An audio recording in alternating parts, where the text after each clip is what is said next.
Hyderabad రాయదుర్గంలోని PM Ekta mall ప్రాజెక్టుపై రాజకీయ దుమారం కొనసాగుతోంది. విలువైన ప్రభుత్వ భూమిని ప్రైవేట్ సంస్థలకు కట్టబెట్టడంలో భారీగా అవకతవకలు జరిగాయని బీఆర్ఎస్ ఎమ్మెల్సీ దాసోజు శ్రవణ్ ఆరోపించారు.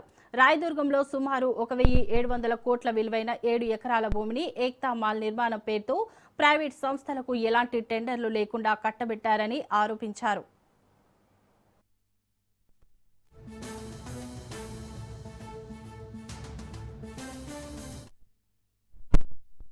భూ సంపదను ఇవాళ విచ్చలవిడి వ్యాపారానికి ఇవాళ పాల్పడుతున్నటువంటి ఒక పరిస్థితి రాయదుర్గం సాక్షిగా ఈరోజు మనం ఇక్కడ చూస్తా ఉన్నాం.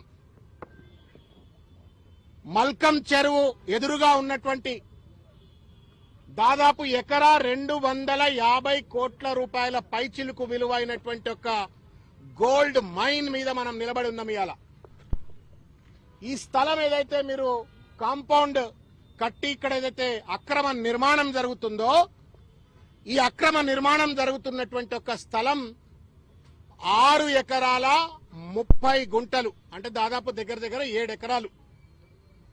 7 ఎకరాలంటే దగ్గర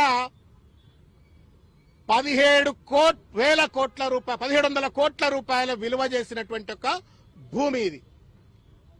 ఈ భూమిని రేవంత్ రెడ్డి గారు అత్త సొమ్ము అల్లుడు దానం చేసినట్టుగా ఇవాళ వంశీరామ్ కు అపర్ణ లీడ్ ఫ్యూచర్ వాళ్లకు కట్టబెట్టి తద్వారా 1,000 కోట్ల రూపాయల కమిషన్లు దండుకుంటున్నారు.